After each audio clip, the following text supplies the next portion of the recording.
I hereby introduce to you Mr. Michael Veazey.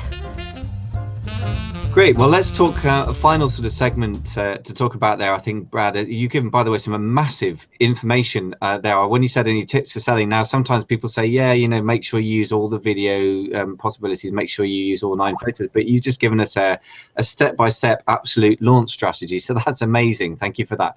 Now, bigger picture then, what are your big picture things that you're looking out for in 2017 that are going to be changing or have already changed from the previous year or two?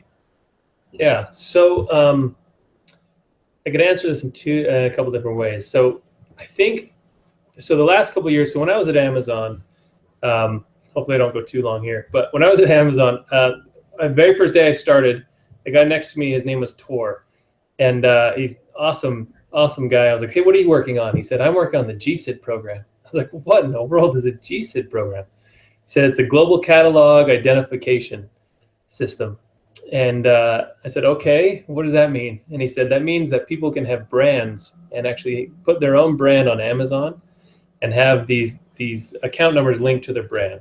Now, I reference that because in my mind, that was the start of this full brand revolution that's happened over the last 3 years. And people have discovered that private label on Amazon is much better than competing on the buy box. So instead of having 20 people on the buy box competing on price and using the pricing algorithms, which still some sellers do and do successfully.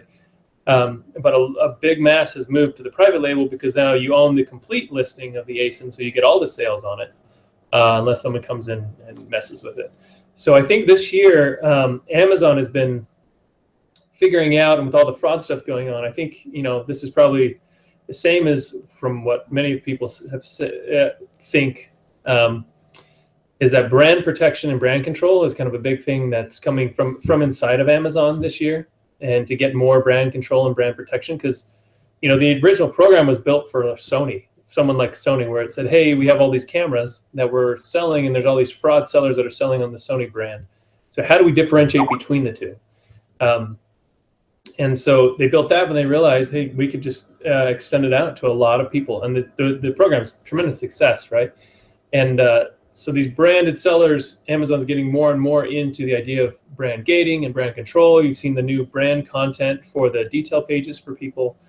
I think this is the beginning of a program that's going to be successful, that sellers love. And so Amazon is going to get that feedback and continue to develop kind of this brand idea and more stuff around your brand on Amazon.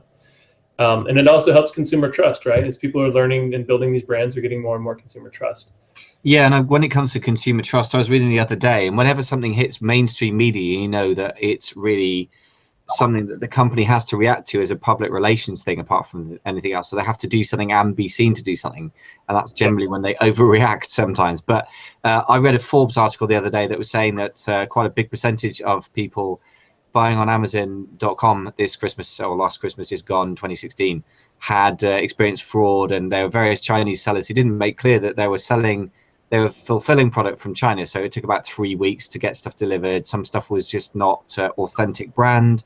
Some stuff just never got delivered at all. So Amazon has a big public relations battle to fight now, I think. So the consumer trust thing, I perceive as one of their big drivers. I mean, what's your take on that? For sure. No, that's one of the number one things, is that's their big differentiator between them and eBay. And it has been for so long, at least the marketplace, is, hey, eBay feels a little bit more like the Wild West. Now, they've done some really cool things to do a little less of that, but that was the more general stigma. Now, and Amazon was coming from the idea of, look, we're going to control, and these are going to be really high quality brands that are coming on. We don't have to be the vendor, but they can just sell themselves on Amazon.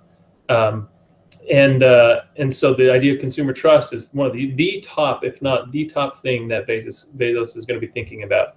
And so when you see, as an example of my experience inside Amazon, when a big article like that comes out, or some of the stuff that came out like even 6 months ago or 7 months ago, all the top heads are going to get together and they're going to say, okay, we're going to stop whatever plan we just had for this program, and if they hadn't already planned it, and we're going to instigate this new program to solve this big fraud problem. And I think from what I've been hearing, I think it's the idea of these brand gating and brand control is a big step to stop the fraud problem. Now, from the Chinese seller side, now there's some really good Chinese sellers out there, and but then there's a bunch that are not, and they're just trying to make a quick buck, and so Amazon doesn't want to cut off all of China because it's so amazing. There's some just really amazing sellers over there and doing some really amazing stuff. So they're trying to wrestle with this idea of how do we allow them as well as sellers just around the whole globe sell on Amazon. And I think this brand is a big idea. The brand control is a big thing around all of this. Makes a hell of a lot of sense. Yeah. Now, you were going to mention, you said that there were two answers to the question of where Amazon's going. So what was your second set of thoughts? So my second one is, I don't think it's about where Amazon's going. I think it's about where the mindset of the brand owners needs to be going in. And so you have all of these sellers like, you got a P&G and Unilever and Bayer and all these big companies, right, who understand brand management really well. They've been doing it for 100 years or 50 years or however long.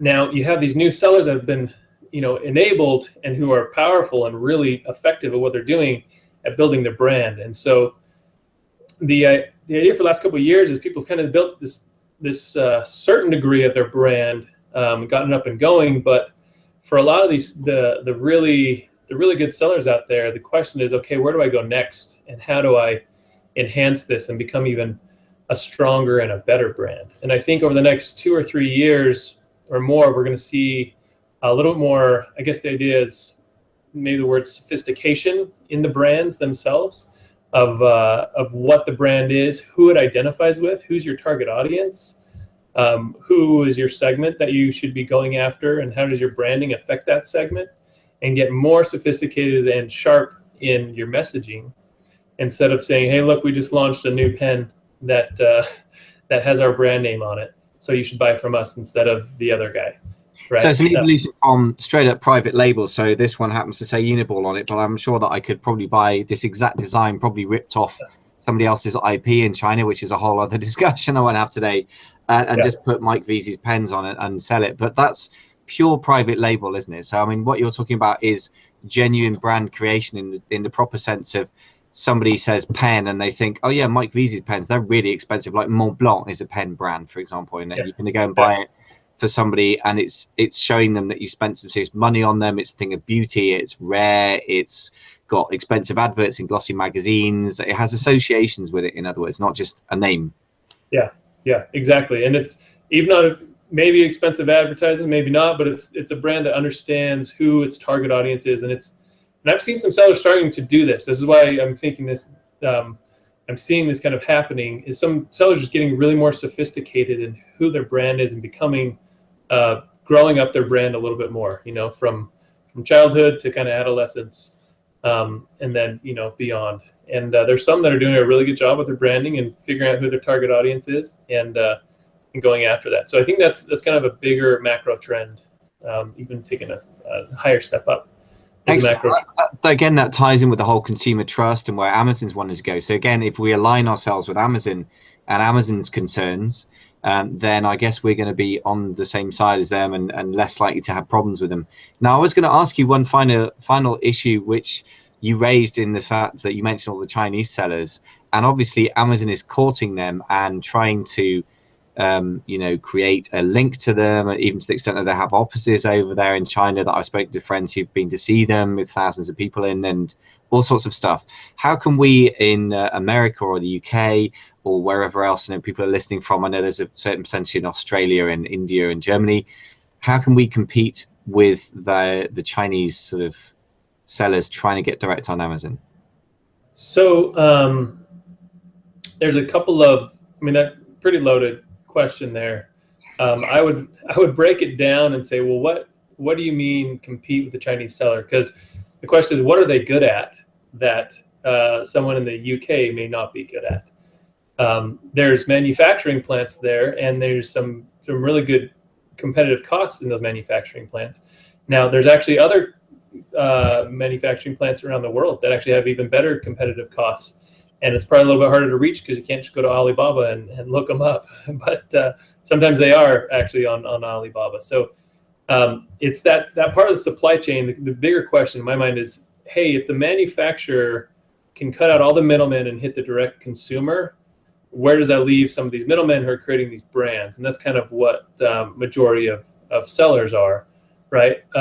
Guess what? Sometimes these manufacturers don't have that acumen. They don't understand how to be that middleman, because the middleman it doesn't have no value. The middleman has a lot of value in what they're presenting. So they're developing the idea of brands. They're doing the research on which products are going to be big and hot. I've seen, some Chinese manufacturers just put everything up there. It's like, guess what? Just because you can do it doesn't mean you should do it. It doesn't mean anyone wants it. So there's that idea of all these people who are going after and finding out what should be put on Amazon or sold to people that people actually want. And that's an acumen in of itself, and that has a lot of value to it. And so from that side, remember your value. Don't just discard saying, hey, these guys can build stuff for cheap and send it over. And now the idea of copying and counterfeit is a worry, because you do the work and figure out what people want, and someone else tries to counterfeit and copy it. I know there's a lot more legal regulations going on. When I was in Hong Kong doing a speaking engagement just several months ago, talked with several attorneys and lawyers there, and found out, guess what? You can actually set some really good rules and regulations around your products with your manufacturer, so they can't go and scrape off and copy and sell to somebody else your brand. And you can work within the Chinese system and shut down other manufacturers that might be copying what you're doing. So that's actually becoming a bigger thing over there, because there are some Chinese people who develop, or some Chinese manufacturers and brands that are developing some good stuff. So they want to protect themselves as well. So they've developed these systems a little bit better as well. So just remember, in my mind, remember where your value is and where their value is, and don't think that the whole supply chain is just going to get squished overnight. And think about what you can do, and how your brand can grow and gain consumer trust. I mean, how often is a Chinese manufacturer gathering emails or sending emails to their consumers and gathering positive consumer engagement and trust? I mean, that's a very kind of Western world thinking thing of let's all be friends and be a community to get together, and we want to provide a service for the consumer, and the consumer is always king. That whole mentality is something that a lot of manufacturers may not have over there. Now, this is all speaking in generalities. I know there's some good Chinese sellers who do that as well, but in general, I think that's one of the big strengths of some of the other sellers. Excellent. Well, yeah, to be fair to you as well, I know you're a very conscientious man with your data. I get that sense very strongly already, which is unsurprising given your background. But if I'm asking you for big picture, then you're going to have to generalize. So you can blame me for the inaccuracies in that statement. But that's I love the way you're thinking, actually. You're both seeing what the manufacturers bring as value, but also what we bring to bear. And again, it seems to be the whole conversation is coming back to brand and more brand and customer centricness and understanding the customers.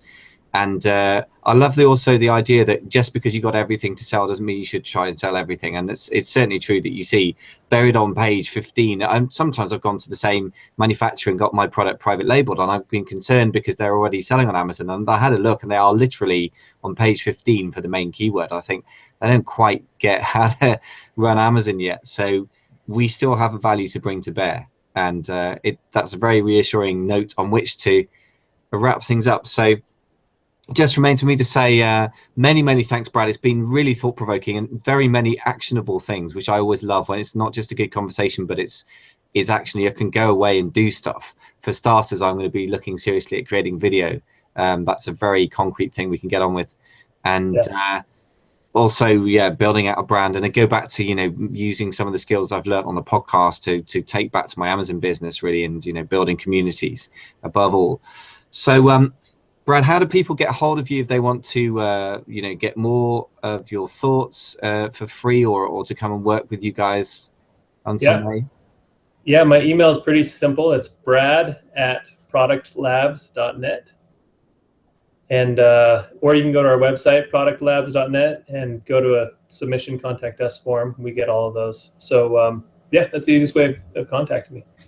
Great. And if people want to use your video service, it's amzproductvideo.com. Exactly. Yep. Exactly. Good. Okay. Well, Brad, it's been real. Love to have you back on in a few months if we can, to sort of see what the state of the nation is at that point, or the state of the Amazon nation, as it were. We'll have, we'll have some good surprises in a few months that we're working on still. So. Excellent. That sounds even more exciting. Well, we're definitely going to have you back on then. So, but for the time being, got to say a very big thank you to Brad Moss. Cool. Thank you very much, Michael. Thank you.